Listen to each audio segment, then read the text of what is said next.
So this is part two of the CLLS uh, tutor training on working with adults who are English language learners, or ESL. Okay, so Kathy just covered all those little ins and outs about all the rules. And just to wrap that up, teaching in context and not barraging your students with a whole, laundry list of rules is the best way for them to absorb it in small chunks and as they need it, as they grow their skills. How did I get so back here? Sorry. Okay. Oh, this is funny because here we are all talking about our pets. So yeah, I have a geriatric 88-pound black lab. So he's at the point where he needs help from time to time. So what are some of the other good topics you can bring up? We saw a great example in that video, that woman talking about the big milestones in her life. What are some of the other things you could think of that would help your learners communicate verbally in real life? Anybody have any topics other than the four that are here on the slide they want to put in the chat? Holidays, theirs and ours. That's so fun to compare and contrast. Hmm. Food, everybody loves food Yeah. and talking about food. Travel destinations. Mhm. And, not all of our learners or us get to travel, but you can always dream, right? So you can say where I always ask my question, my learners, if you could go any place in the world, where would you go and why? And it actually breaks my heart because a lot of them say I would go home to visit Mhm. my Oh, family. yeah. And if they're undocumented, they can't do that. So Mhm. restaurants in the area, looking after grandchildren. Mhm. Uh, oh, Michelle Sosa said they had a workshop called I Dream of Travel. Oh my God. Oh, Can you tell? That's so cool. Can you tell us just briefly about what that was, Michelle? Yeah, so our ESL coordinator and I worked together to gather magazines, but she created the flyer and she came up with the idea essentially, where we invited not only our ESL learners but also our regular adult literacy learners to create vision boards oh. of where they would like to travel, what kinds of things they would like to see. Some of them even added some of their hobbies in there. Some if they didn't really have, travel destinations, they could post things like people they look up to, people that they would like, whose lifestyles they would like to have. Mhm. So it was, all around a very productive workshop. And while they were creating their vision boards, they got to talk about their dreams. Mhm. That Yeah. is such a fun activity. And years ago at Reed Santa Clara, one of our inmate literacy program staff became a personal growth coach. And so she came and did a workshop on visioning, and the learners really got into it. And, so much vocabulary, so aspirational. And then it was so fun for them, talk about goal setting, right? In a creative way. And then it was so fun for them and even me with mine to revisit it a year later and to say, oh my gosh, look, I've done that and that and that. It's Yeah. really that talk demonstrating progress. And so thank you for sharing that. Yeah, of um, course. and favorite things, and then music and mother-in-laws cross-cultural boundaries, exactly. Yeah. So Well, uh and the other thing is like holidays and recipes and things like that. That's really fun to learn about another culture from your learner and have them learn about yours and your traditions as well. Go ahead. Is there more on the chat, Kathy? Jean had her hand up, but I Mhm. don't. Yes, you mentioned something about being undocumented. Um, are there any services or things that we would not want to refer them to because they would be concerned about? Actually, I guess I'm confused. Yeah, I no, did, no, and that's great. And again, you can certainly talk to your program coordinator about their stance on yeah, that. And so, we don't want anybody to be in an uncomfortable position. I never ask my learners if they're documented or not. That things okay, that talk about in conversation would lead me, if they say my father's really sick and I'm sad that I can't go home, yeah, to see him, then maybe it's financial, maybe it's a documentation issue. But for referrals and things, your program coordinator is going to be great at guiding you there. And so, I have certainly told my learners about their at the San Jose Public Library. They have free legal advice maybe every couple of months. And so I've certainly given that information okay, to some of my students for a variety of reasons, some health care information. So, your program probably partners with a lot of different organizations in the community. okay, And so if there's ever a referral, I did years ago, I was I did need to make a domestic violence referral. But again, these are sensitive topics, and so I would always check in with your program coordinator. right. Would we be considered mandatory reporters if there was evidence of abuse or neglect? Ooh, that Public. is such a good question, and Yeah. I Well, your I think program staff definitely would be, yeah, absolutely. So maybe you program guys staff could chime in. Yeah, I don't. talk confidentially with your program staff if you had concerns, and Yeah, then leave it up to them as a trained mandatory reporter to decide what the next step would be. okay, thank you. I think and I've had this experience myself. Um, if you get close with your tutor or you know them well or they confide in you, there's this fine line where you feel like you're in a caregiving or a social worker role. And many tutors did not sign up for that. So that's really where your staff at your program is your resource. If ever you feel like you're, approaching a line that makes you nervous or uncomfortable, step back and talk to your staff. Okay, thanks. And Absolutely. 'Cause Michelle, it's easy to get, those little potholes if your learner starts to really trust and confide in you because they have difficult lives often.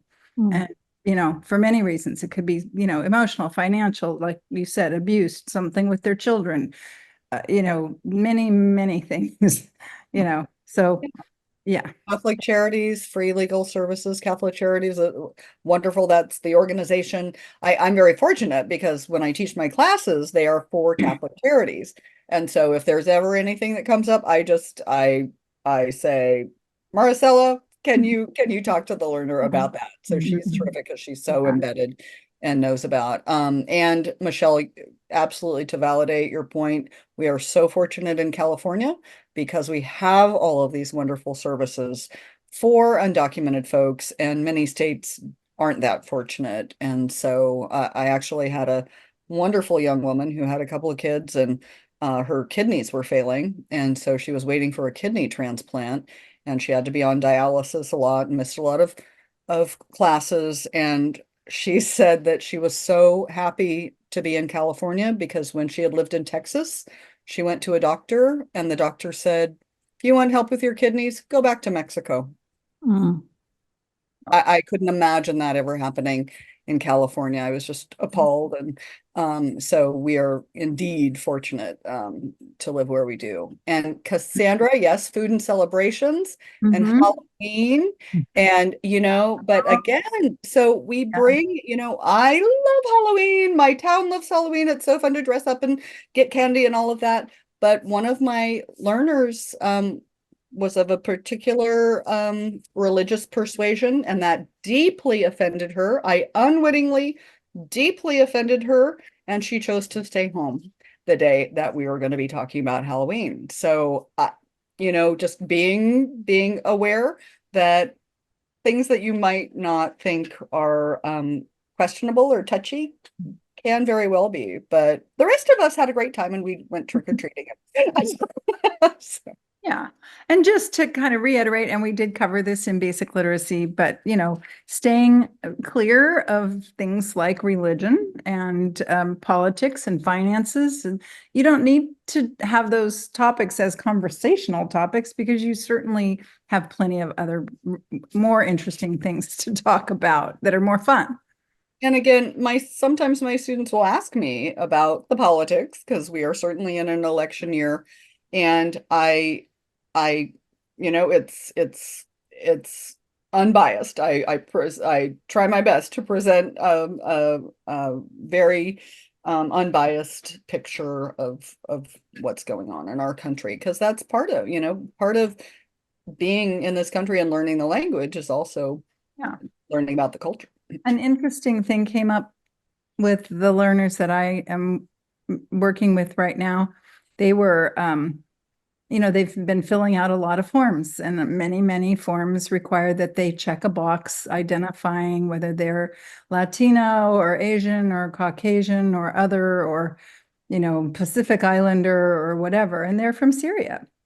And they were actually asking one of the other volunteers, well, are we considered white or are we considered other? Or, I mean, they really there wasn't a checkbox for, Arab states. There wasn't a check. So they were talking about, what tribe do they belong to? And it's kind of, it's hard to even imagine being transplanted somewhere and then not really knowing where you fit. And they live in a very, very heavily Hispanic community that's, many people speak only Spanish. So they know that that's not them. And they know they're not, European, Caucasian, white, but they don't look like the Mexican people. It's interesting processing thing they're going through. So on to reading fluency, which we've covered fluency a couple of times already. We're looping back to reading fluency and how you can best help your learner. So reading to the teacher, as we saw in the video, is best for pronunciation and accuracy. It gives them a chance to practice, to hear. If you read first the whole passage, they can be listening, pick up some pronunciation cues, then they can read the passage. And that works great for if you're working on pronunciation and accuracy in decoding. Echo reading is great for modeling, phrasing, expression, pace, but mostly phrasing and expression. And the reason that the dyad duet choral reading, which we saw also in the video, is in red here, is because that one is mostly needed for speed. And that is not the most needed fluency technique for English language learners. So if you want to work on reading fluency with an English language learner, it's a little different than those who are native English speakers.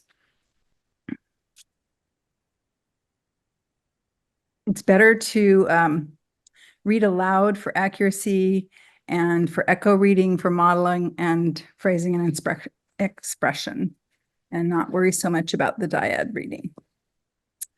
So another confusing topic, which is also fun in teaching English language learners, is vocabulary.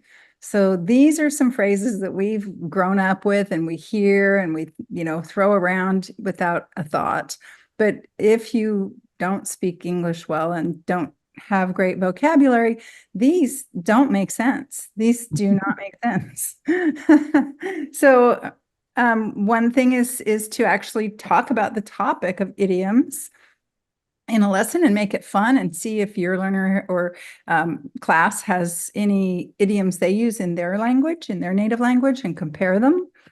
You can research the definitions or the histories of how these came about in the English language. Sometimes they're from other countries and they get carried over to the United States, but they do require familiarity with vocabulary and cultural knowledge for English language learners to understand them. So it's kind of best, rather than, again, teaching in a set, like we talked about at the beginning today, you don't want to like go through a bunch of idioms all at once and teach them as a set, but rather when they come up, or when they're, in a reading activity, maybe they're used in dialogue in a book, or referred to in a book that they're reading, or a story. And some aren't used very frequently and aren't really useful. But if you do see some that come up, choose the common ones, like these are pretty good common ones, and teach them one at a time and in context, as always we say. Can anybody think of any other fun ones that would be really confusing? And Allie put in a great book of idioms. So Oh, good. Could we put a link to that on the she did. She Padlet? did. Okay, Oh, great. yeah, that'd be great. Put that on the Padlet. Great, thank you. Fit Okay. is a fiddle. What the heck does that yeah. mean? Fit is a fiddle. I had a comment on idioms. Sorry, I'm all blurry. So some of my tutors have been doing crossword puzzles with English language learners, and they found how well crossword puzzles teach figures of speech and idioms and puns. And one of them that they really had a good laugh about was "This isn't my first rodeo." The learner really struggled with understanding that idiom, but it was in one of the New York Times crossword puzzles. Oh, I do this all the time. That's right. I even remember that clue. Yeah. And I didn't even think about that. That is actually a great, and so that's where, that all of that background knowledge, right, comes in, because, well, what's a rodeo, right? Mhm. Oh gosh, all these horse ones, healthy as a horse, right? And beating a dead horse, oh God. And I'm head over heels in love. Yeah, His yeah. heart is in the right place. I wear my heart on my sleeve, play it by ear. All of these, and some of these, kind of make sense when they're like, okay, well, I'm, playing it by ear, like I would try to figure out how a song is without looking at the music. But some of them are like, what? But I'm if head over heels in love. How can that? That isn't even, physically possible. And if you've never played a musical instrument, playing it by ear is meaningless. Exactly. And I love, let's talk about the birds and the bees. Oh, yeah. What? If God is willing and the creek don't rise. I love that one. I love that one. Excellent. Okay. Learn the All right. nitty-gritty. You so guys many. definitely get the idea on that. Okay, so the other thing that can be really confusing, and we purposely did not allow these to be used in our 108 adult new reader books because they are confusing, is phrasal verbs. So here is a whole list of them that Kathy put together just using one verb, which is take, and showing you what a phrasal verb looks like and how confusing it can be. And you could probably come up with many if you use the word make as your verb, or I can't think of any others off the top of my head, but set is another one, set back or set up, set the tone. So these are very confusing. And again, best to explain them as they come up organically and in context, and not as a set. But the concept, if they understand the concept of what a phrasal verb is, that might help them recognize them and understand them better. But definitely don't need to drill on something like this.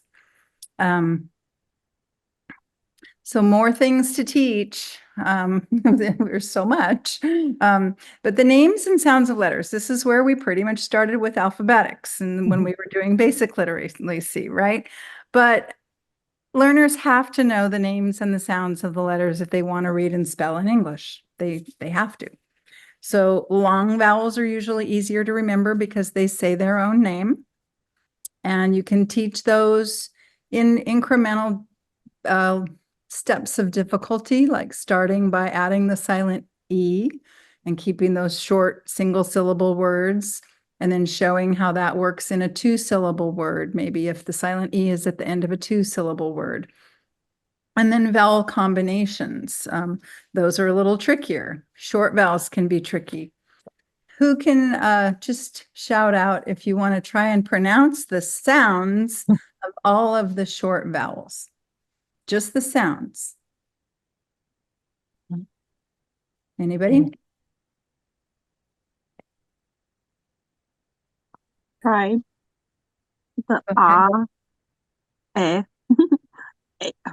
E, R, and Okay, so A is ah, because ah is a schwa, or is a schwa, but if English isn't your first language, it may not be a sound that's in your language. So you see the A letter and you might say ah.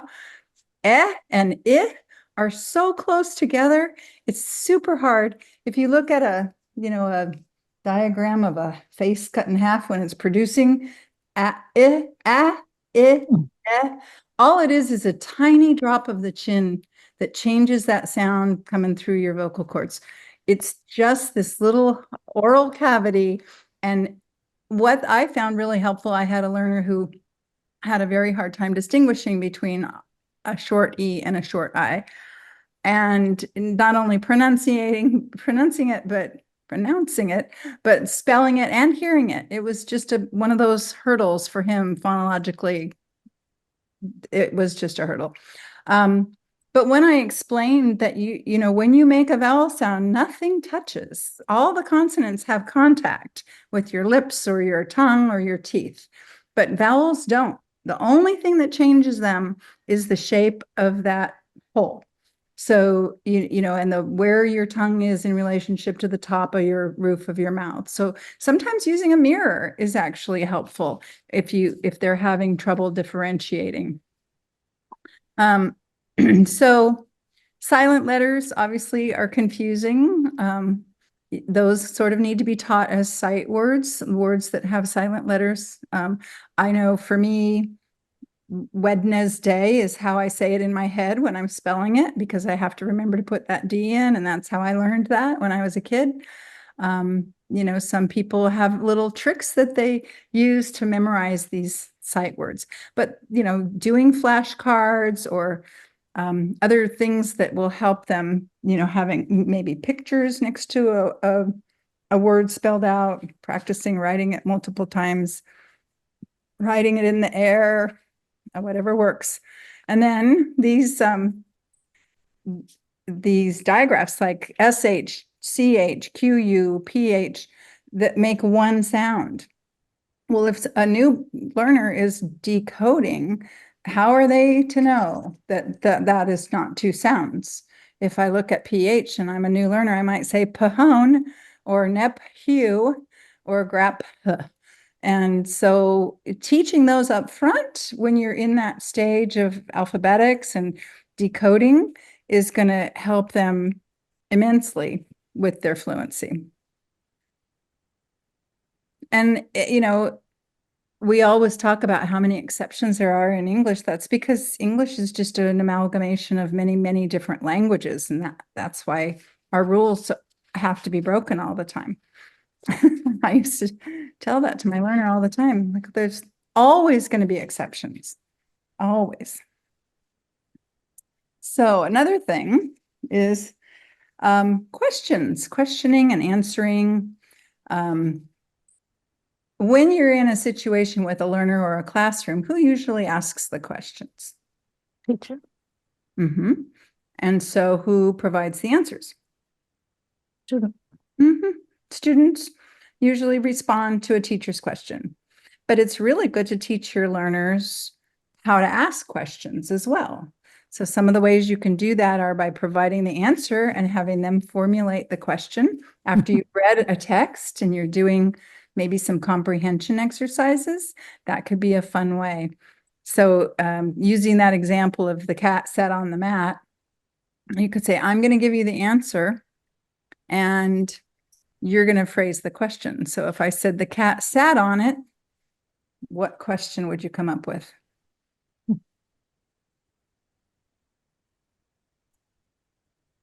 Anybody? The cat sat on it. What did the cat sit on? Yeah, yeah. So actually phrasing the questions themselves forces their brain to sort of process the language in a different way. And they are not used to that because they're, used to being the one that answers the question. And the other thing to do is to teach the reporters questions. And then, so who, what, when, where, why, and which, and how. And even though how starts with an H, it's an important one to know. So the reason that those are so helpful, not just for questioning, but also for comprehension. Those are really good questions. And, if they've read a passage, asking these questions to make sure that they have that level of comprehension. And then for writing, these can also be helpful words. So if a learner has written a passage and it's just not real developed or rich, or it doesn't have a lot of detail, rather than saying, well, this is kind of short, this is you did a good job writing this, but it's a little vague or it's short. It might be helpful to actually ask these questions. I'm really curious about this car ride this couple went on. Where were they going? And what time of day was it? And why were they going there? And maybe if you ask yourself those questions, you could come up with some more sentences to flesh out your story. So it's a way of guiding a person to write more richly if you work with them on those questions. And I just want to say that for, again, native English speakers, these questions are not confusing. They don't mix them up. English language learners mix them up. They confuse where and when. They confuse who and why, right? And so they might make some bizarre questions because they're not absolutely 100% sure of which question means what. So I always, especially for my low-level learners, I will say it in English and then I will say it in Spanish or in whatever language. I'll figure out what that is, so that if they have trouble, if they're like confused, I'll say, it's this. And then they immediately say, okay, I know what that is in my language. Now I'll remember that and I'll be able to answer the question. Shoshi says, has anyone created a phonic alphabet? I don't know. I think, I don't know. I mean, It's a good question.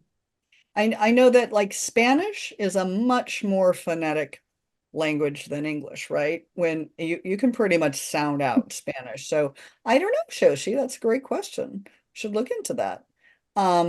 This is helpful for the GED essay too. Absolutely, Kathy. Yes, yes. When writing, yeah, and comprehension, yes. So again, we, like Kathy said, we have 2 hours here and so much to cover. But here's a good one.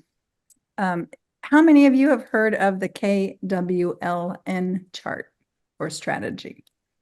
KWLN. And it's a kind of graphic organizer.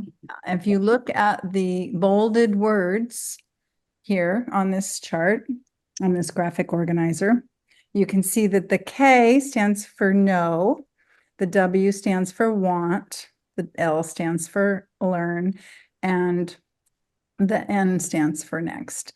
So if you are approaching an article or a book or a story and you want to do some pre-reading activities, as we have told you already, but we're just trying to repeat so you'll recall these things from basic literacy. Find out what your learner knows. Get some background knowledge and to prime the pump. So if you're going to talk about a holiday, you can say, what do you know about a holiday, this holiday? Do you celebrate this in your country? Is this something you've celebrated here? And then what do you want to know about that topic? This could be any topic, not just holidays. What do you want to know about this subject? So you make a little list. Maybe it's only 1 or 2 points, but you are processing in advance, just like the think aloud. when she was talking about asking yourself these questions in your head. It's sort of priming the pump and getting your brain ready for what you're going to read about. So then after you've read the story or the passage, you ask and sit down and talk about what you did learn from reading the article. And that's your comprehension activity. And then actually writing it down just further embeds the information they just learned and connects it back to what they already knew. And then if they want to learn more, you can say, well, what more do you want to know? Or do you still have questions? If you do, we can go find more resources. And what will we do next? So setting something up for perhaps something you'll do in the next lesson or class.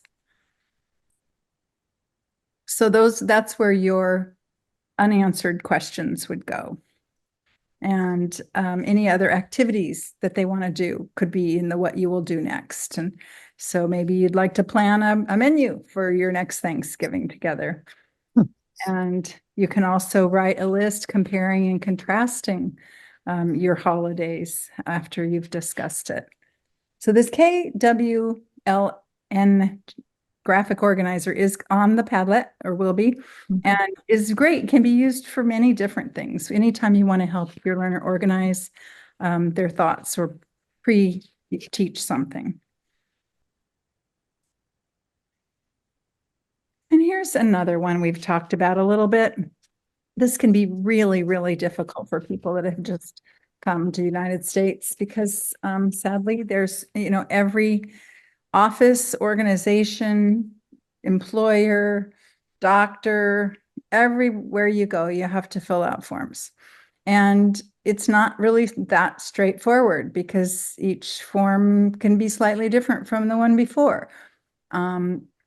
The material that goes into the form can be the same answers over and over again, but they're not always asked in the same way. So for instance, on a form, it could say name, and then you just put in your first and last name. But sometimes it just says first. And then over on the left side, or the right side, it says last. Or sometimes it'll just say first, middle, last. And many people don't have middle names and they don't know what to put in that hole. So talking about forms and showing different forms and explaining what some of the abbreviations mean, like birth date. Sometimes that's just referred to as DOB. Social Security number is referred to as SSN. Can anybody else think of any other abbreviations like that they've seen on a form? I'm trying to think.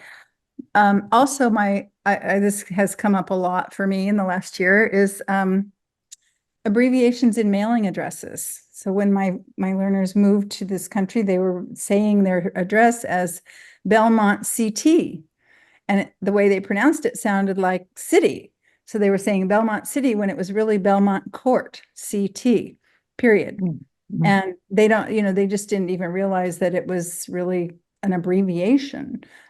So all these postal abbreviations like avenue and place and street and parkway, those are things you can help them with in terms of filling out forms. And that actually goes back, as you just said, to pronunciation too. Mm-hmm. So the first things I ask my students is, what is your address? And often I cannot understand what they're saying. And I will ask them to spell it for me. And then it's like, oh, Middlefield, right? But what they're saying isn't even close to Middlefield. And so, they need to be able to pronounce their address so that people can hear them. And we have some great abbreviations, apartment, APT, middle initial MI. Oh, didn't even think of MI, yeah, good one. DOD, date of death, right? If you're doing and you need to know when the person died, yeah. Home for phone number, zip +4, very good. Yep. Even Mr. and Mrs. because those are English, not senor and senorita. And all these things to think about that added, a native English speaker who lacks literacy, you would want to work on these same things. But for birth date, Americans write the month, the day, and the year. It's Mhm. kind of illogical.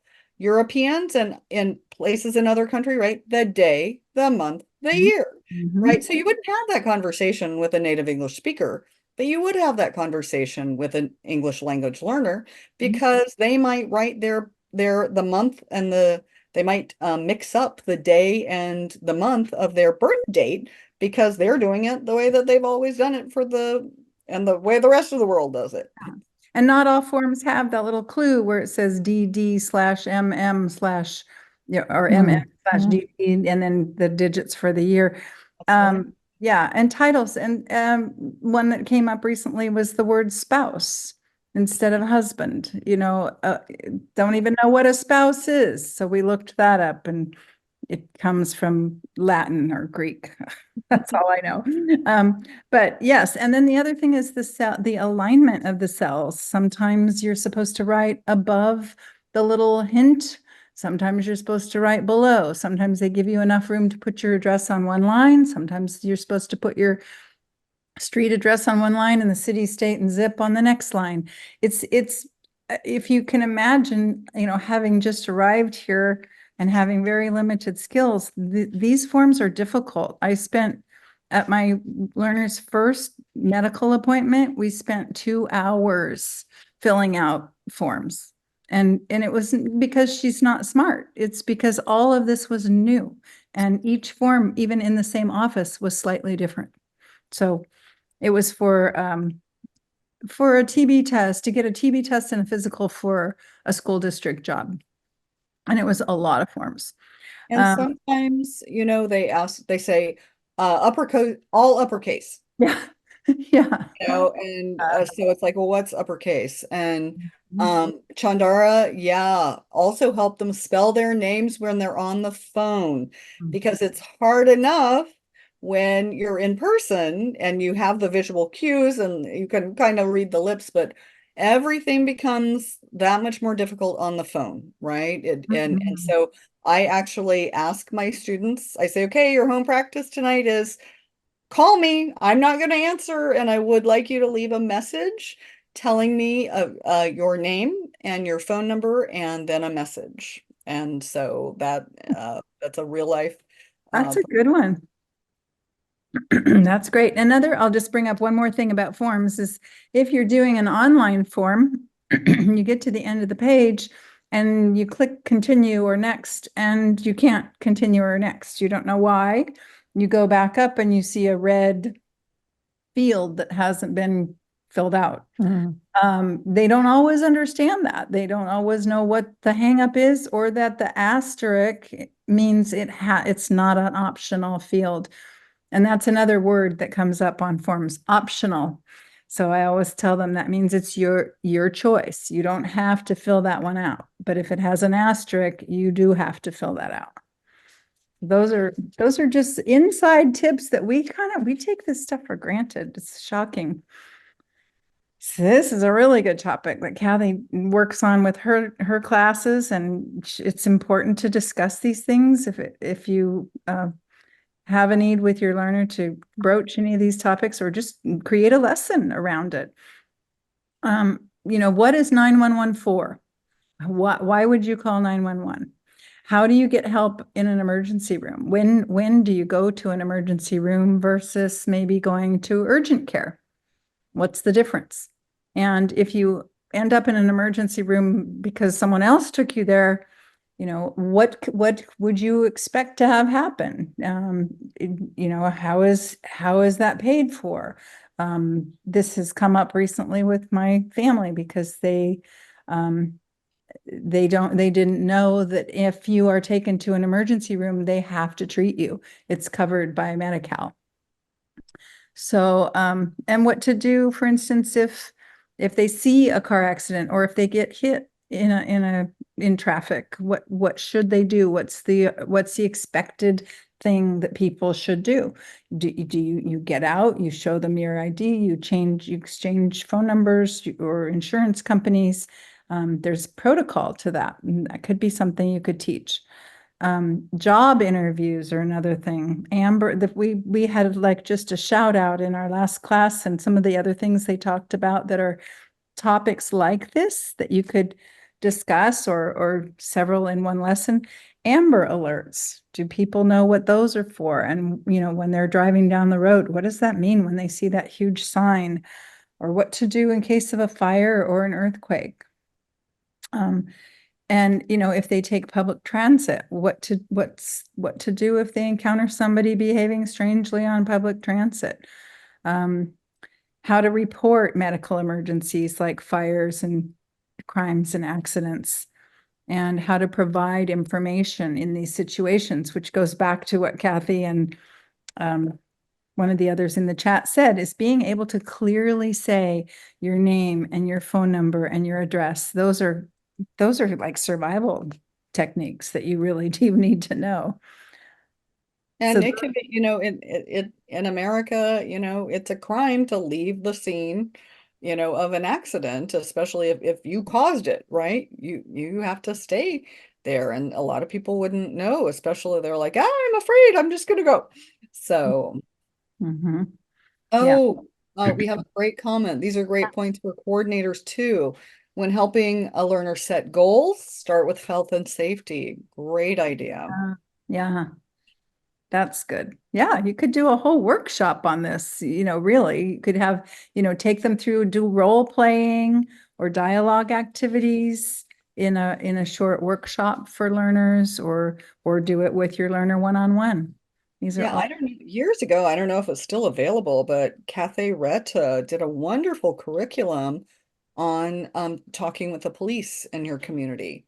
And, what is the Oh, perception of police? And that's very cultural, right? And my husband's from a very working class area of England, and he was always taught, don't trust the police, don't trust the police. Where I grew up in a, very, very safe suburban area, and it was like the police are your friend, they're there to help you, right? So even you just, what do you do? And we've even had conversations like, in America, you can't hit your kids, you can't hit your spouse.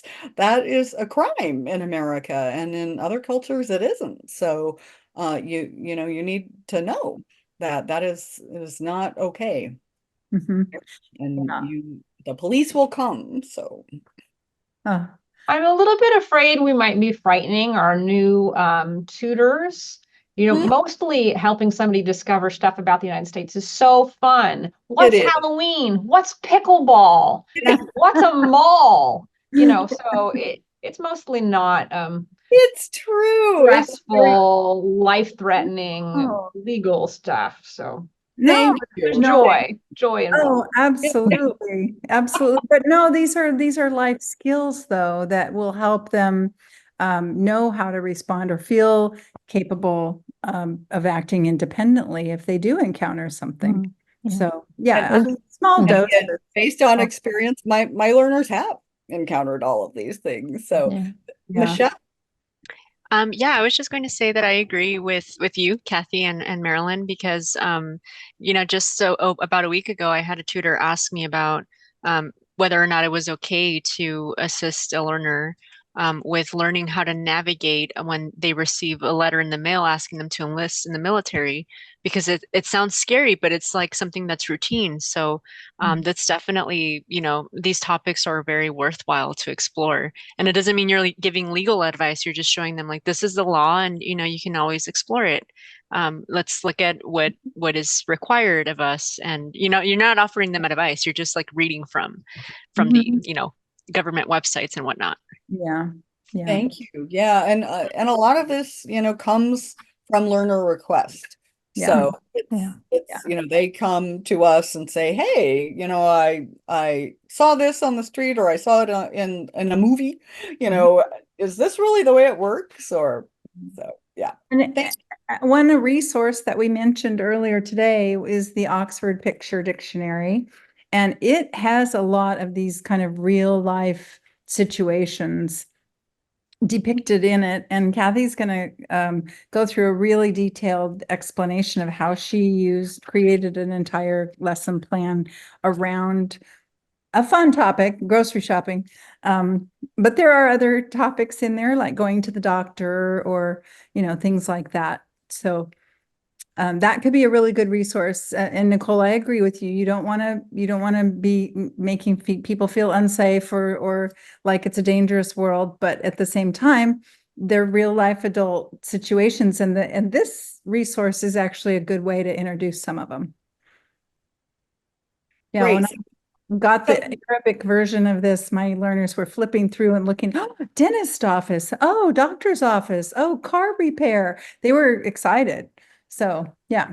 I have given this to so many people and people who don't have time, or it's just not the right time of their life to go to class or to have a tutor, because I think if they have the Oxford Picture Dictionary, then they have this incredible resource. And again, it is better. You can see that this one is Spanish English. They have Vietnamese English. They have Hindi, just all kinds of things.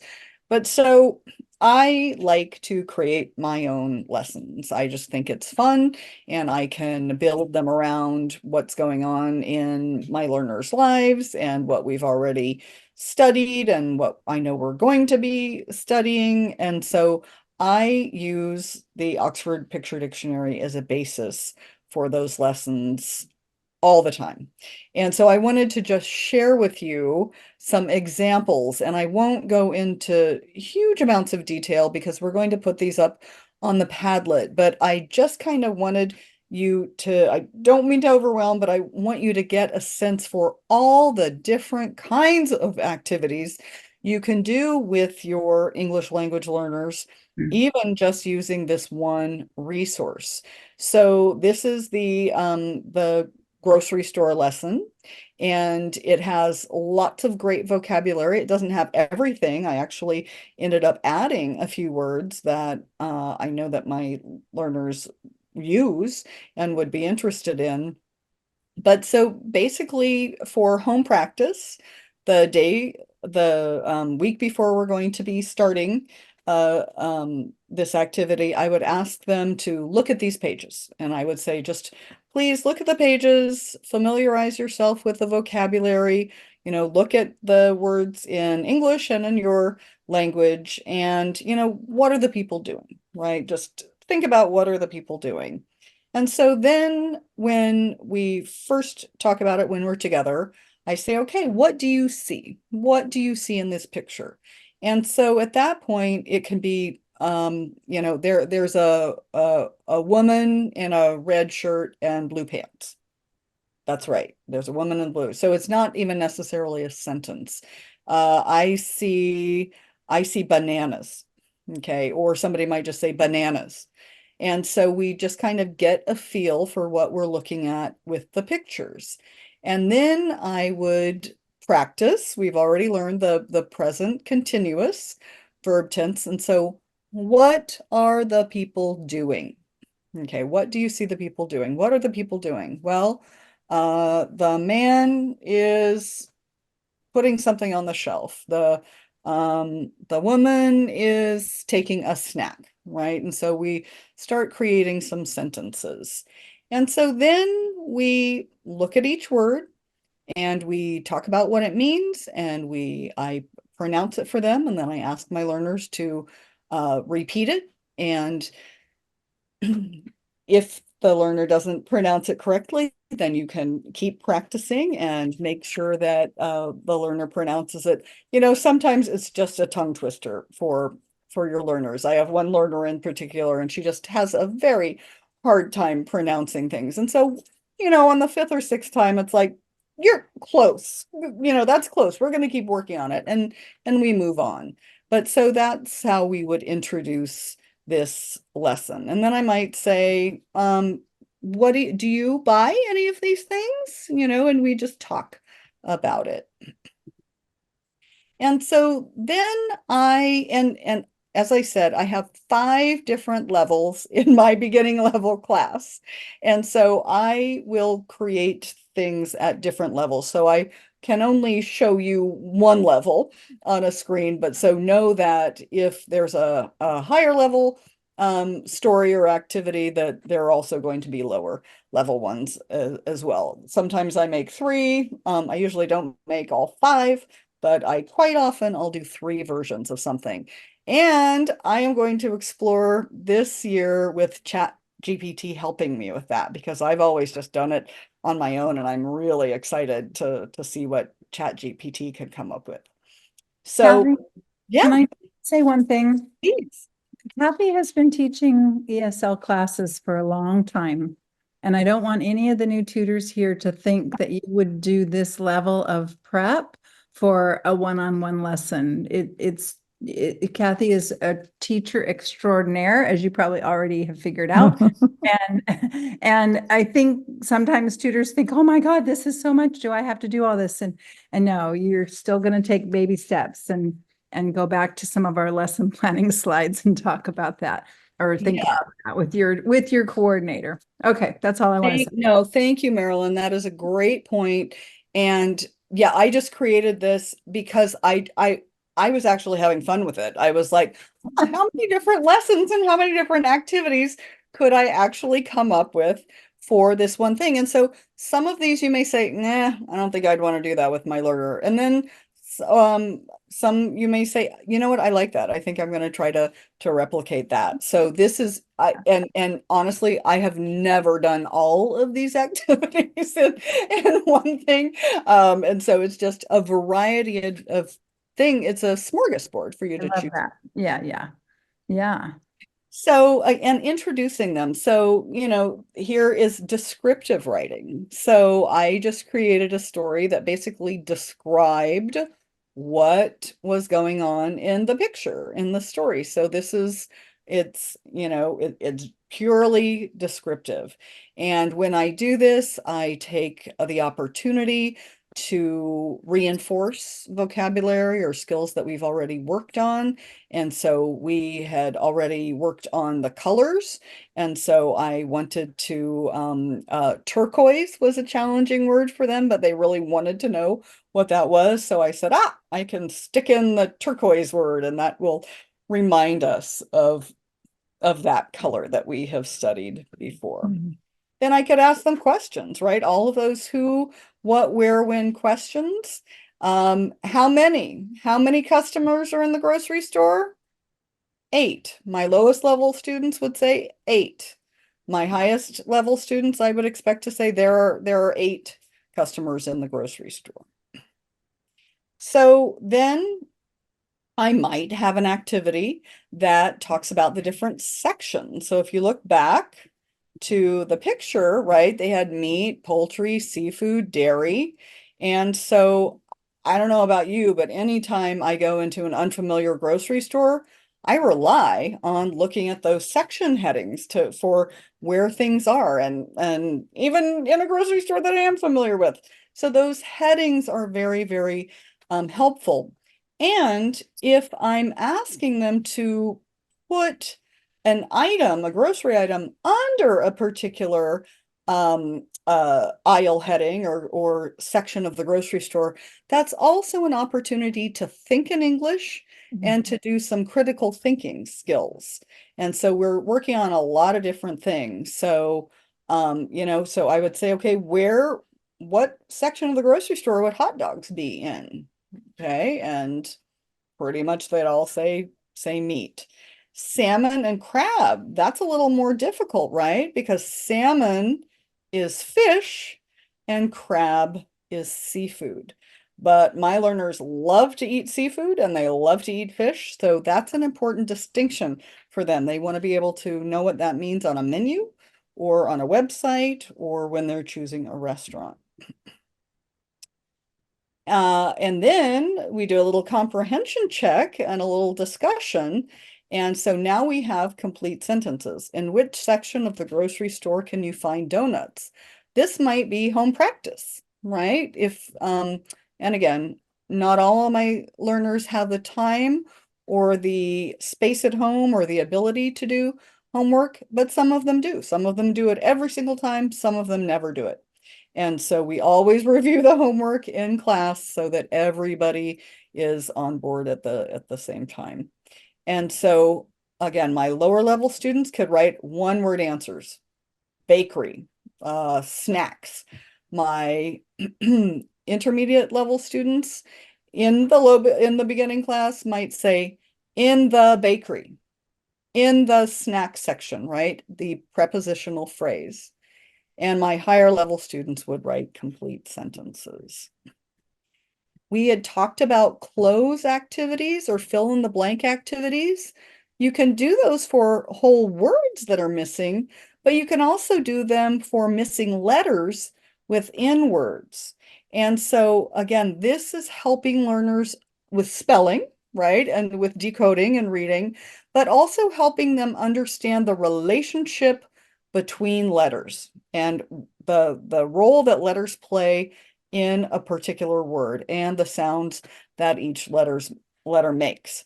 And so for my higher level students, I would have more missing letters. For my lower level students, I would have one missing level. So I'm going to make it easier for the the students who have fewer skills.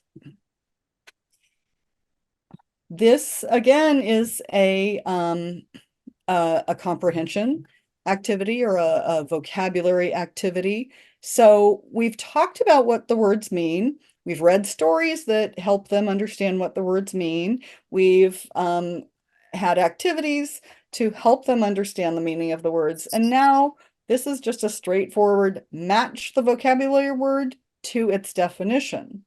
And you can see that customer and a person who buys things are in bold because this may be an entirely new concept. This matching, for many of my learners, especially those who did not go to school or did not go to school for very long, the idea of matching, right, drawing a line from one column to the next, they've never done that before. They don't know what it is. So I would model that for them. I would explain what the activity is like. I do, and then I would show them. So I do the first one for them, and then we might do the second one together, which is we do. Okay, so it's just another chance to reinforce practice, practice, practice. And then we talked about the fact that a lot of learners don't transfer the skills and knowledge that they learn in their lessons to their homes. That they think, oh, right, that's class or that's my tutorial, you know, that's separate from my home. And so we want to have activities that explicitly bridge that gap so that we can give our learners the opportunity to take what they learned with us and apply it in their real lives. And so name 2 kinds of canned food shown in the picture dictionary. And then for home practice, go home, name 2 kinds of canned food in your kitchen, right? And so it's personalizing it and it's having them do something in their real lives. My learners love dictation, and I don't know if you learned another language, if you did dictations, but dictations are terrific because it teaches really close listening, and you are then spelling your this is a close activity, so this is for some of my lower level learners. My higher level learners, I would not give them this. I would just say, okay, write what you hear me say. They don't have any prompts. They don't have any clues. And so they're doing punctuation, spelling, capitalization, all kinds of stuff. And so it is not uncommon for my learners to ask me to repeat the same sentence 3, 4, 5 times. Right? This dictation is really tricky. They really have to really, really concentrate and really hone their listening skills. And sometimes I do this in class. Sometimes I record this and I send the audio recording via WhatsApp to my learners and I ask them to do it at home. Then I ask them to take a picture of what they've written on their phone and send it back to me. And then I don't just correct it. The next class I will put up the correct dictation, the complete text, and I'll say, okay, what did you get right? And what did you need some help with? And often they are able to correct their own errors. So it's much better and more of a learning activity if they are able to identify their errors and than if I just point them out to them. And they really enjoy doing that too. And in a classroom setting where they're comparing what they wrote, that has the potential for, oh gosh, you did way better than I did. But because I've set it up so that we're all a very, very cooperative group and we all help each other and applaud each other, there's none of that sense of, oh, I don't want to share what I wrote. This is an example of what we were talking about for the question asking and answering. So what's your favorite section of the grocery store? My favorite section of the grocery store is the whatever section. Okay. And then we drill down. Why is that your favorite section? What do you like about grocery shopping? What do you dislike about grocery shopping? And so again, I would not have part of the sentence. This is sentence completion, or I've done a sentence starters here for them. And so that is for my lower level students. I would not do that for my higher level students. They would come up with the answers themselves. And then I could give them the answer and ask them to come up with a question. So I'm just trying to show you what all of these concepts that we've talked about and strategies that we've talked about actually look like. We didn't talk about dialogues, but again, my learners love dialogues. And oh, well, Marilyn, you did, because we talked about the whole gender. If it's Joan and Peter, right? And so then I always ask them to play both parts in a dialogue so that they get experience of all of the conversation, not just part of it. So I ask my learners to practice this. And if you have one learner, you can do this. You can be one part of the dialogue and your learner can be the other. In my classes, I assign the students to work with a partner, or they can choose who they want to work with. Sometimes for different purposes, we do different things. And so both people will be the customer, both will be the clerk. And then I usually give them maybe 2 or 3 dialogues. One is shorter, one is easier than the other. And then I ask them to choose, and then they love performing in front of their peers. And if there happen to be any shy people, there usually are not that many. Most of them are really enjoy doing this, but if they want to just sit at their seats and do it that way, they don't have to get up in front of everybody.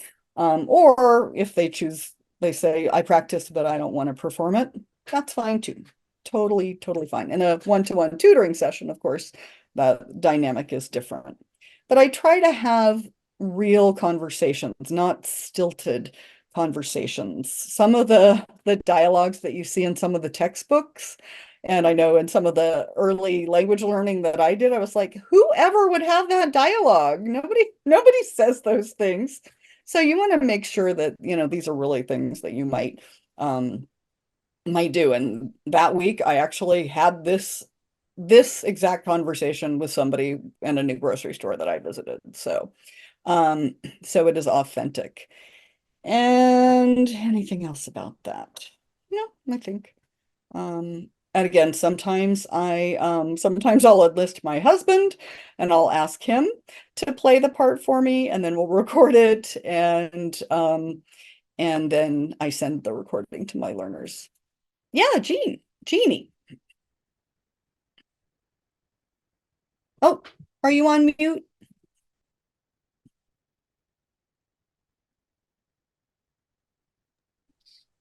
I was going to eat something and I didn't want you all to hear me.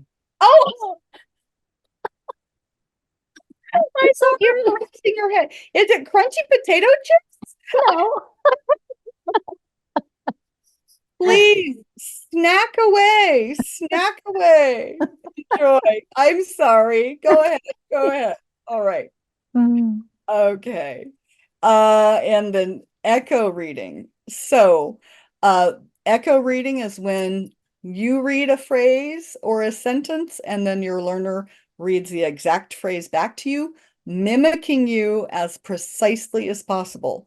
So trying to get your exact pronunciation, your exact phrasing and expression. So this is practicing how do we speak in English, right? What is our intonation? And so what do Americans do when they ask a question? What do our voices do? They go up.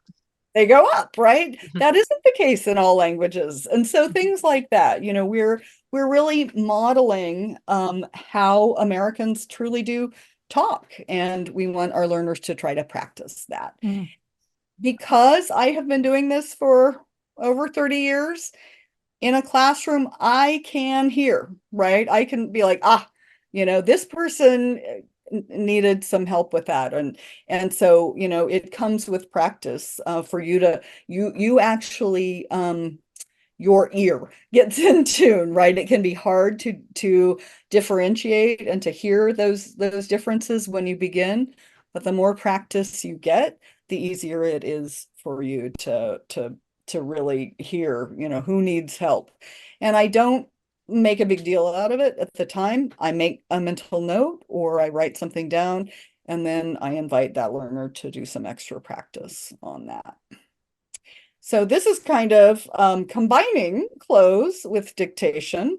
And so again, I would read, I think this is, oh yeah, this is a story that I wrote. Oh, right. This is different than the descriptive story, right? The descriptive story was just looking at the picture and telling what was going on. In this one, I just created a little story, right? And I happen to think it's fun and it doesn't take me very long. I probably could have asked ChatGPT, hey, write a story about a man and a woman going grocery shopping and, you know, she wants to buy healthy stuff and he wants to buy junk food, right? And see what it comes up with. So, and then again, to give them another opportunity to be exposed to this language, then we do a dictation and a close activity. And then I take that same story that now we've looked at twice. This is our third time because again, repetition, repetition, repetition, right?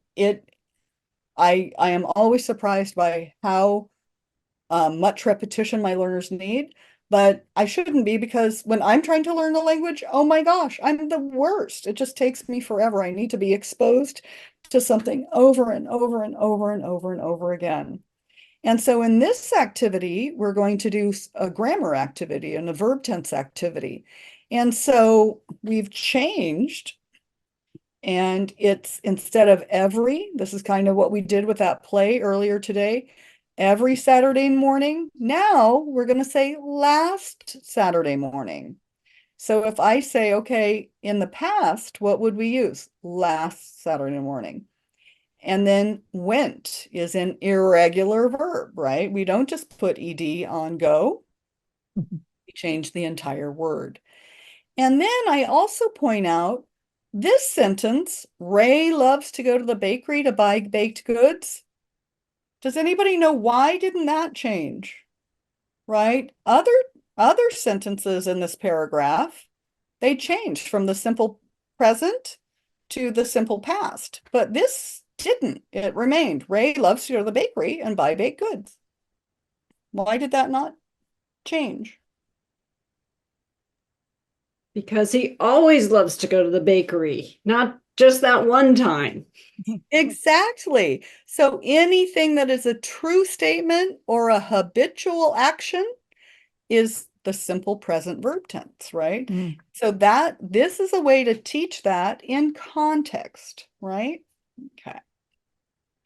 All right. And then for home practice, I might say, you know what? We've been studying fruits and vegetables, and there are 2 adult new reader books that are related to that.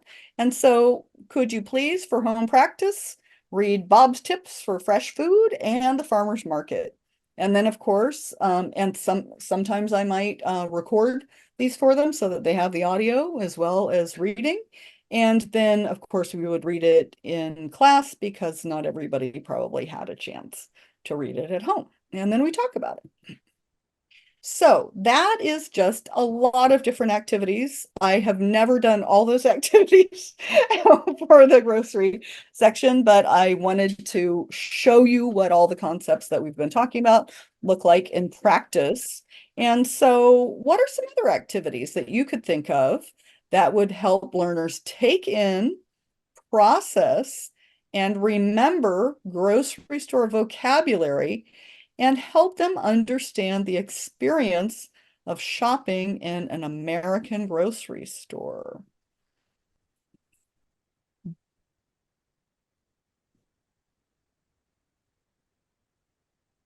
And you can either raise your hand and talk, or you can type it in the chat box, and Marilyn will be calling them out. Oh, how to prepare boxed dinners. That is probably such a weird concept. I know my learners, everything is fresh. Everything. They don't do prepared foods, right? I don't, I am in awe. But yeah, so how would you do something that comes in a box or a prepared meal? Yeah. Creating a shopping list with the language you're learning. Shopping list, great idea and very practical, right? That's what we do. One of my tutors works with a lot of our ESL learners. She asked them to go to the store and ask one of the employees a question. That is such great, great practice. And again, transitioning from your lesson to real life. And then I hope they report back and tell about their successes and maybe some challenges. What else could you do?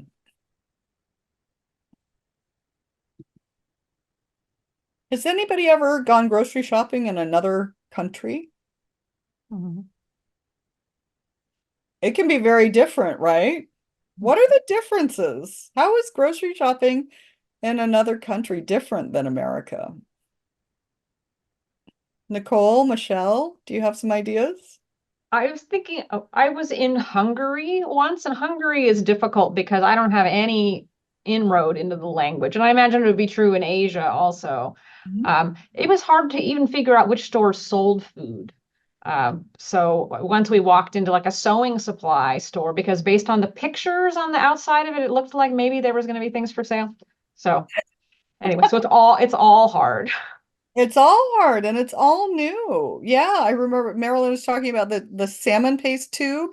I remember being in Sweden and there was like this blueberry stuff in a tube. And my husband and I were like, do you eat that? What do you do with blueberry stuff? Is it like jam in a tube or is it soup? You know, we never did find out what that was. So, yeah. And Michelle, were you going to share something? Oh, I was just going to say something along the same lines of what I had typed. It's important to practice how to pay for food because the currency, I mean, it's so different across different countries. And that was one of the hardest things for me, shopping, in a foreign country, and learning what it means, like how much money do I owe? How much change am I supposed to receive? Absolutely. And, cash back if you're doing, and Mhm. what I didn't realize, I go to Safeway and sometimes they'd ask me for cash back and sometimes they wouldn't. And if you tap at that particular Safeway, at least, if you tap, you can't have cash back. You have to insert your card. I was like, what? And then it asks me to donate to a charity, right? And so those are so unique. Mhm. And so, yeah, and so I invite my students, I say anything that you experience that you think is strange and that you don't understand, bring it to class and let's talk about it, right? Because that's so fun and it's just so interesting. Oh my gosh, you guys have excellent, excellent. Oh, live fish. Yeah, and maybe in New England, you have live lobsters in tanks in some seafood areas, but I've never seen that in California. Sometimes the stores are much smaller, not like our big supermarkets. When my husband first came here from England, he could not believe the size of the shopping carts. It was just like, oh my gosh, what do you people buy and where do you put this, right? And I have the same reaction. I don't go to Costco, but I'm like, well, you must have to have a storage unit to put the box of cereal that's 3 feet by 4 feet. It's just incredible. Don't expect ice in Europe. So all of these things are so fun to discuss, right? And then you could even have a pro-con debate. You could ask your learner to summarize the most important, key features of the differences, compare and contrast. And so all this fun stuff. Okay. All right. Thank you so much for sharing your excellent ideas. One more before you go. Oh yeah.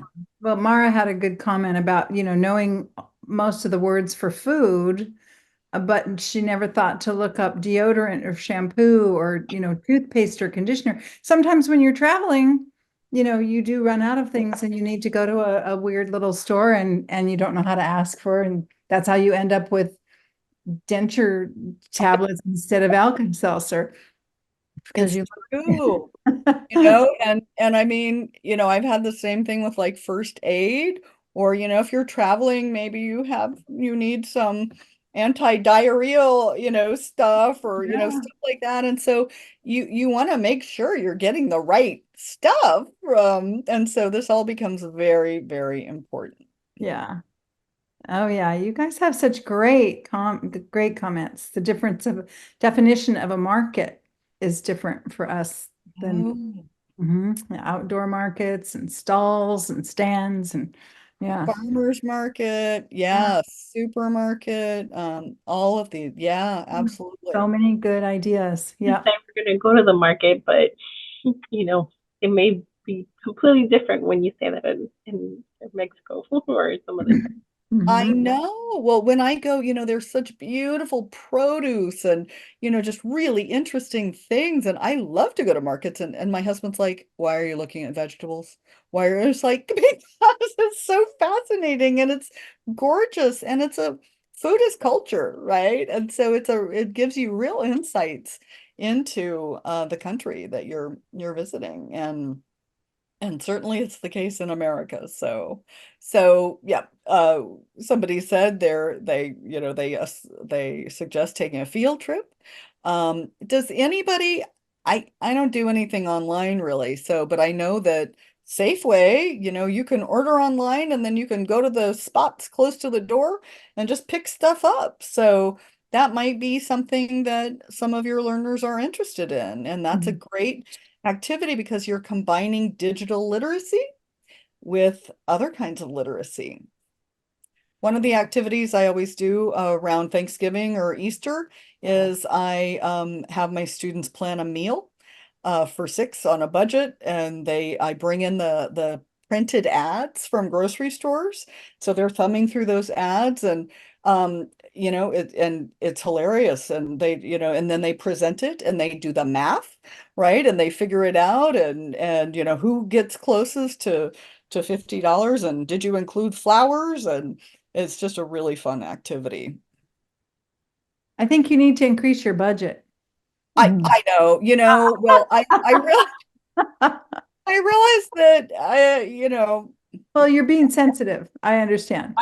Yeah. But gosh, flowers are $20. So I know. No flowers. You're probably right, Marilyn. I know I'm living in a little world of my own. So. We kind of talked about this, right? So make a list of the similarities and differences, the pros and cons of shopping in an American grocery store. Most of my students don't go to Safeway. They go to their neighborhood markets. The market that is by where I teach, I love because it's part Asian and part Hispanic foods. And it's just great, the variety in there. And one day I thought, oh, you know what? I'm going to take donuts for everybody because it's the morning class and they're bringing coffee. I'll just not a donut to be found in this, lion market. But so very, very interesting. Discuss your shopping habits, large weekly grocery shops or small daily shops. It's very European, just to buy what you need in small quantities so that everything is fresh. it's kind of a weird concept. You know, many American families say, all right, on Mondays we have meatloaf, on Tuesday we have fried chicken, on, you know, how do you know what you're in the mood for? So, different people do different things. Okay. Any questions or comments before we leave the grocery store activity behind? A lot of stuff. It's a rich topic.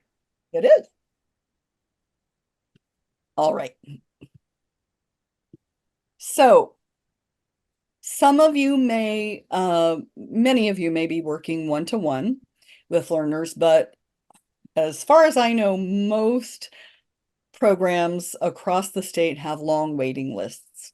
And so one way that a program can alleviate those waiting lists, and it's actually in many ways better to have small groups and classes for ESL students, not necessarily the case for English language learners who really have some very specific skills, but especially if you want to work on listening and speaking, then ESL small groups and classes can be really great. And a lot of people are able to reduce their waiting lists by doing that. And so if you're in a position where you're working with, you know, 2 or 3, 4 or 5 students in a small group or even in a class, there are different considerations for you to think about when you are going to be doing cooperative learning or collaborative learning activities. And that could be, you know, role plays, dialogues, just, you know, asking and answering questions. There are so many different activities that you would want to group your learners. So in some cases, you might want to pair learners who have the same ability.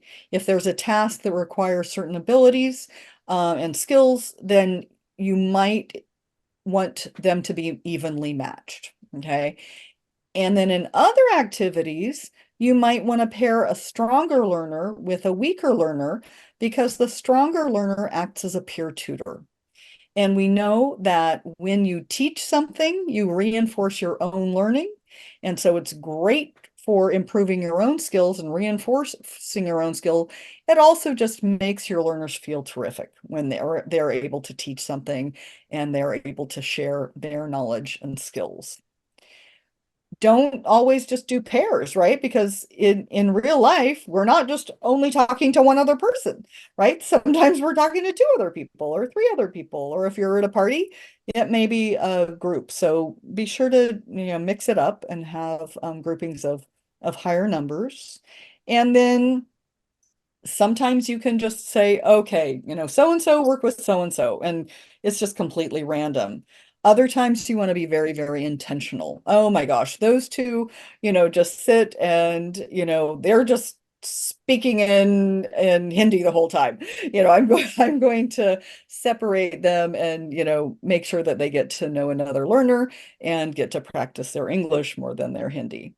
And then quite often I'll invite my learners to choose their own partners, right? And they like to work with different people, and so quite often that works out really well.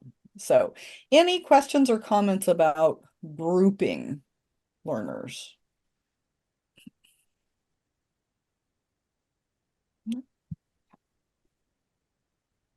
All right, and back to lesson planning. And so we cannot say it enough. We always want to have listening, speaking, reading, and writing, because those are the 4 ways of communicating that all of us use. They all reinforce each other, as some are expressive, some are receptive. And so, you know, in every single lesson, I always make sure that we're doing all 4 of those. So I would encourage you to have fun with AI and ChatGPT and Claude. I only have experience with ChatGPT, but some other people suggested Claude. And remember that when you are putting in your prompts, you're going to be very, very, very specific. The more specific and more refined your questions, the better product you're going to get.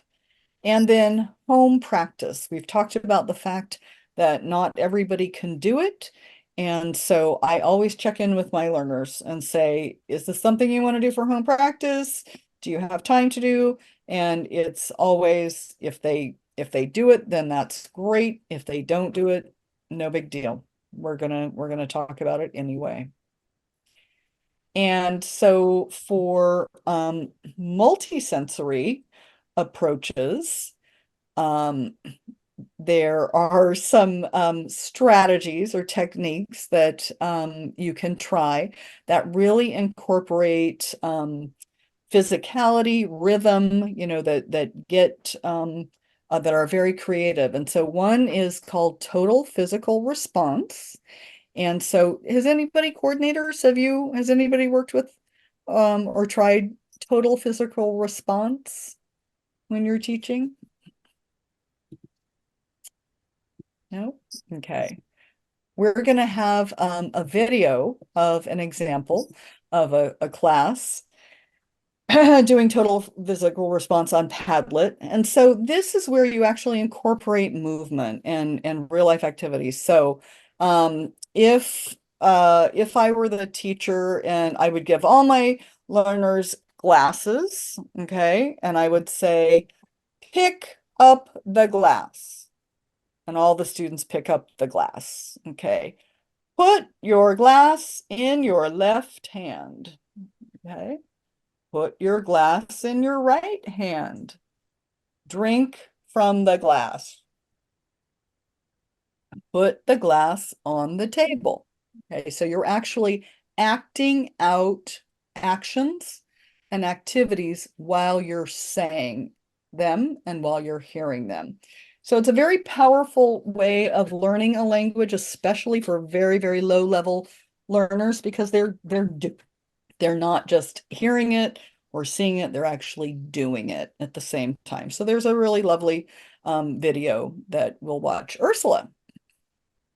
You know what? Actually, I'm gonna wait till after we watch the video because maybe the video might answer the question I have. Oh, and you know what? We're going to ask you to, because the video is a little bit long, and so we're going to ask you to watch the video from Padlet. So please go ahead and ask your question. I was just wondering, because you were giving like the example for it, do we just sort of go with like the normal tone, like if we're just talking to someone who's used to the English language, or do we kind of like exaggerate and enunciate certain words? Yeah, that is a great question. So it really depends on the level of your learners. So if they're very, very, very low, you might slow down, okay, and exaggerate things. If they are higher level learners, I mean, you wouldn't be doing this with your advanced learners, but if they're, lower level learners, then yeah, you would speed up a little bit. And you don't necessarily, it's like, pick up the glass, right? Put the glass in the other hand. So you do want to have some intonation and expression, but you want the focus to be on the instructions themselves. Does that help? Yes, thank you. Great. And then I think we do actually have time to, I have to admit that jazz chants are not my favorite thing, and I don't use them, but I know a lot of people who really, really, really like jazz chants. And so we're going to, I'm going to show you a video of an example of jazz chants so that you have an idea of what that is like. And so let me share my screen, and hopefully my computer won't go wacko like it did last time. Okay, and whoop, there we go. It's very short, very short. Saturday morning. Saturday morning.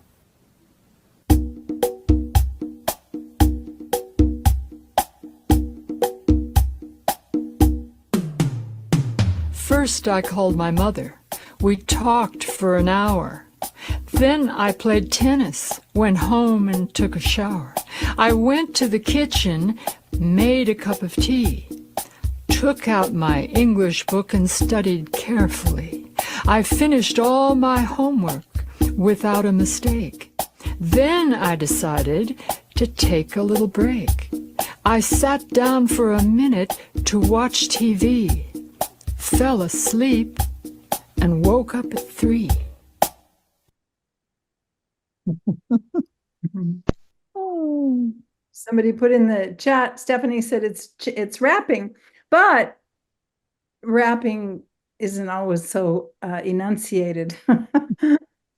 It's very Yeah, but that's the same. I know a lot of people who actually, do raps for teaching English. And so, yeah. So why do you think that uh jazz chants might be an effective way to practice some English?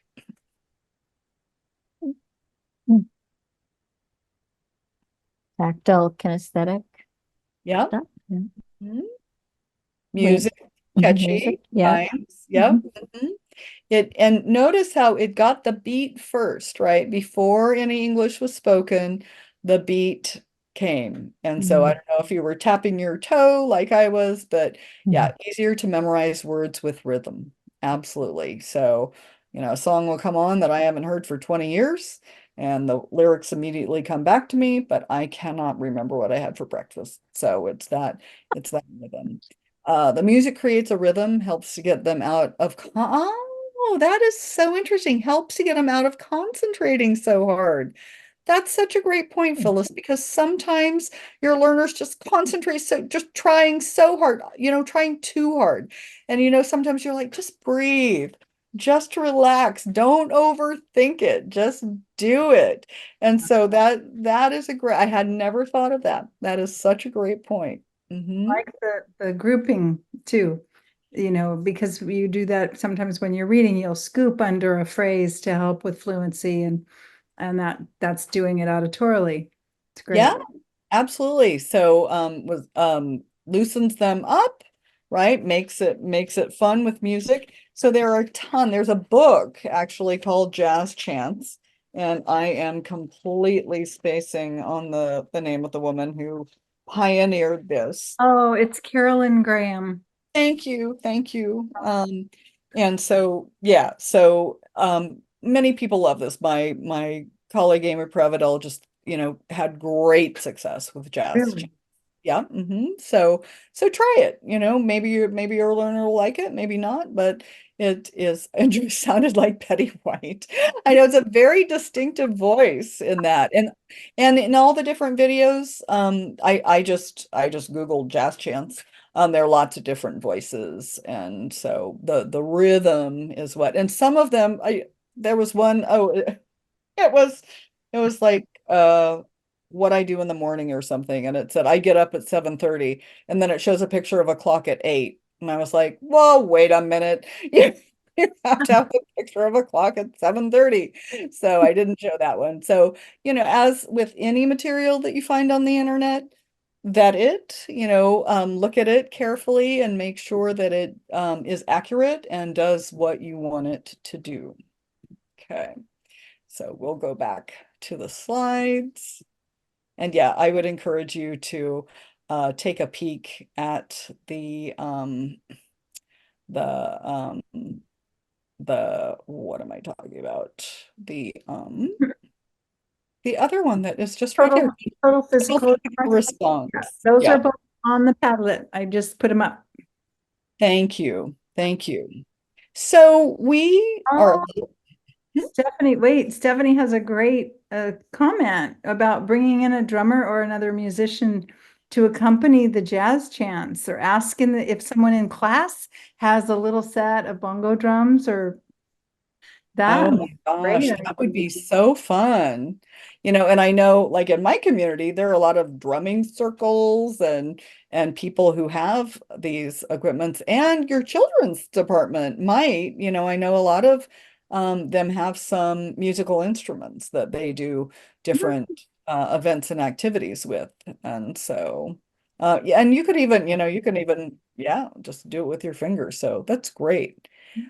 What are some other ideas that you have for things that you would do with English language learners, things you would do in ESL classes that we might not have talked about, successes that you have had with your own experiences, challenges that you've had? Allie. Yeah, I just wanted to throw in one of the things I know my team has really been super successful with our ESL students is they've been creating Kahoots. And I don't know if you've ever used Kahoot. It's very cool. If you can make 2 free Kahoots per account. After that, I think it's like $100 a year. We're actually going to buy it because my poor team has been going around and everyone's been signing up for the 2 free Kahoot trial. But it's been so successful. The ESL's learners have really gravitated towards it because it's kind of, I think what they usually do is kind of show an image and then kind of give them different options of what the image is or what it's trying to capture. And then it's also teaching them some digital literacy as well, since they do have to navigate and use their phones. So yeah, my team has told me that our learners have loved Kahoot and that's been super successful. Oh, thank you. I have heard really good things about Kahoot and I've never tried it. So maybe I will put that as a goal for to explore that and to use it with my learners this year. Thank you for bringing that up. I think you'll have fun, especially with it, like anything virtual, because it could kind of be something, you host and then everyone virtually can have their phone and play along. I do want to throw in another really great activity we got at the Southern California Library Literacy Network. There was a conference and what they had was kind of like 2 different pictures. So there'd be like a picture of a cat and a picture of a dog. And then it'd be like, so cat or dog. So what we would do is ask the learner, which one would you prefer and why? And then there'd be lots of sets of these, like going to the beach or going to the forest, coffee or tea, music or dancing. And just, we would have each learner then ask another learner, okay, here's a new question. Which one would you like and why? And sometimes we'll ask one question for all of the learners around the table. Sometimes we'll have them each ask each other different questions. But that's something that's also been very fun. We had an original set of these cards, and we've already made a couple different version iterations of them for our learners. It's really easy to make and has been really successful as well. Ooh, thank you for that, because I do something similar, but I've only done it with sentences. I've never done it with an image, and I think it would be really fun and effective to do it with a and certainly a great way to practice either or. That's terrific. And making choices and then backing up your opinion, right? Great. Thank you. Oh, Jenny has a great idea. Maybe expose them to different English accents and dialogues. That is so fun. I taught a virtual class at a casino in Rohnert Park years ago, and my learners asked for that. They said, how do you know? What are different accents? And so I just recorded different ones, and I asked them to try to guess what part of the United States they were from, and most of them, a heavy, thick Boston or New York accent, and from places in the South, and they had fun with it, and they had no idea what the accents, they could not decipher them because they were used to California accents, which a lot of people say there is no accent, right? So. That reminds me of when we were talking about prepositions and prepositional phrases, and my husband's whole family was from Missouri or Missouri, depending on how you say it. And the first time they came to California to visit, when we first got married, they talk very slowly. And one of the phrases that has stuck with me, and I know it's very common in the South, is of a night, of an evening. And we say at night or in the evening. So we use a completely different preposition, but they say of a night, of a night. And I was like, what's that? Of a night. I don't know. It sounded like oven night, right? Yeah, oven gnat. And I was like, okay. Well, that is so interesting, and it's not just the colloquialisms, but I would do the alphabetics workshop in some states in the South, and somebody raised their hand. A professor was at one, and she said, "No, don't you know that in the South, every vowel has two sounds, and so even short O and long O has two sounds in the South, and so the way that I was teaching them to do phonics was not the way that they say the word. So yeah, fix Yeah, into down yonder. I fix into down yonder. Yep. Texas for a long time, y'all. I like Mhm. that too. Soda versus pop, just things that words, labels. Yeah. Mhm.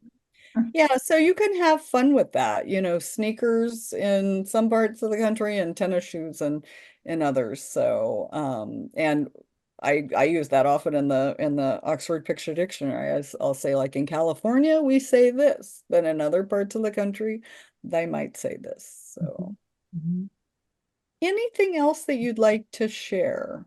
Any other great ideas, resources, strategies? No? Okay. You guys have shared a lot in the chat. It's been fantastic today. Just great ideas. Really, I think that the value of everybody participating in this way is that you all learn from each other too. It's not just us, because we only have a limited knowledge and you all have different experiences, and it's fantastic. So yeah, well, I cannot believe that we're actually ending early, because last time we certainly didn't have time to even show the one video. So it just depends. But you have spent a lot of time with us, and we really, really appreciate it. And we end this series with working with learners with learning disabilities on Thursday from 10 to 12. And that's optional. You don't need to go, only if you're interested. I will say that a lot of the information that is in there is helpful for all learners. So, and we talk about learning styles, learning preferences, learning differences, learning difficulties, and learning disabilities. So it's the same Zoom link, and I will be sending coordinators. I'll be sending links to all of the videos at once, and after Thursday, and I'll send the PowerPoint presentations to you too, for those who have emailed me. If you emailed me once, you'll get everything. If you haven't emailed me yet, please do, and I'll send that to you. Nicole. I don't want to keep everybody who's on their way out, but I wanted to see if any of the coordinators on here, or if you have any advice. We are starting a lower level ESL book club, although we're not calling it a book club, because what does that even mean to people? We're going to call it Read and Talk. We're going to use some of, in fact, the Read Santa Clara short photo illustrated books. And then if folks can get a hold of it ahead of time, they can read it beforehand. But otherwise, we're going to read it in a circle all together. So it'll be freestanding. You don't have to read the book before and then come. But I wondered if anyone had we have a more traditional ESL book club with a longer book that they read beforehand, but this is me, and we're experimenting. If anybody has done a lower level ESL book club, if they have anything to share, I would appreciate Michelle, do you have some Hi, ideas? yeah, definitely. So, our adult literacy / ESL book club caters to all levels pretty much. And what we do is either me or the tutor or the learner that is involved with the book club, because it's actually a learner-led book club. They provide we provide a reading guide for the learners to have before the date of the meeting, and that reading guide is sent to them via email. And that way, if they want to review with their tutor before the meeting comes around, then they can, they'll know what the book is about, even if they can't read the entire thing by themselves, because they're not at that level yet. And then we also prepare a presentation, so a PowerPoint presentation to talk about the characters in the book, the vocabulary that we might not know, and then after that, we ask questions about the book. But we ask very simple questions and then more complex questions, like thematic questions. But I try to like call on people like equal, so that they have equal participation, because we always have the people that want to always, raise their hand, but I also want to give opportunity to those that might be a little more timid. And yeah, there are like no expectations. It's just it caters to all levels, and the books aren't that big either. We read the Gemma collection. How many people, Nicole, how many people are going to be in the group? Do you know yet? No, I'm gonna try to open it up to unpaired learners also. We have a robust ESL class, which is meant sort of for people who are waiting to be paired. We could not possibly ever pair all those people. There's way too many of them. So we're going to try to tag the people who come to the low intermediate ESL class to let them know, here's another opportunity only once a month for you to come and speak English. So I really don't know. It's one of those experiments that you get to try. If it's 5 people, that would be great. If it's more than that, it might be hard for everyone to get a chance to speak. It would be ideal if it could be a tutor learner together, generating the vocabulary and the questions. So I'm hoping to do. Michelle, where are you? I forget where you're from. Oh, Long Beach. Okay, great. Yeah. Thank you. Well, thank you for sharing that. And yeah, good luck with that. That sounds very Thank you. exciting. And yeah, and Stephanie wrote, "Oh, this is our first chance. We're excited, but also, little what was your word, Marilyn? Excitement. Excitement. Yes, a little fierce-sighted." And so I understand it, because this is just something that we don't think about. We just do it, but it's fun. It is so fun. I cannot tell you. And you don't have often you don't have some of the issues, right? Because with adult learners, there can be reluctance to tell people that they're in a program. We've had people who didn't even know, their spouse didn't even know that they lacked some literacy skills.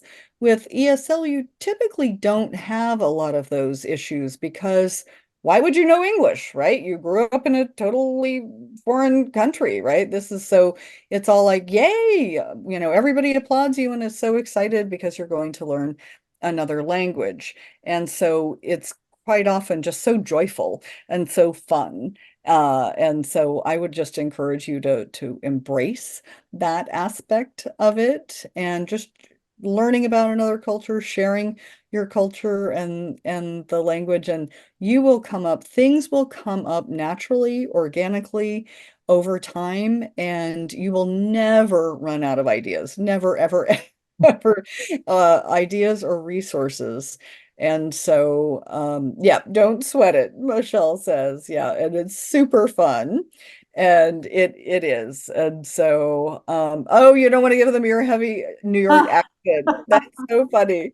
And, I can't remember if I said this, but in Chicago, when I was coordinating a program, our reading specialist was South African.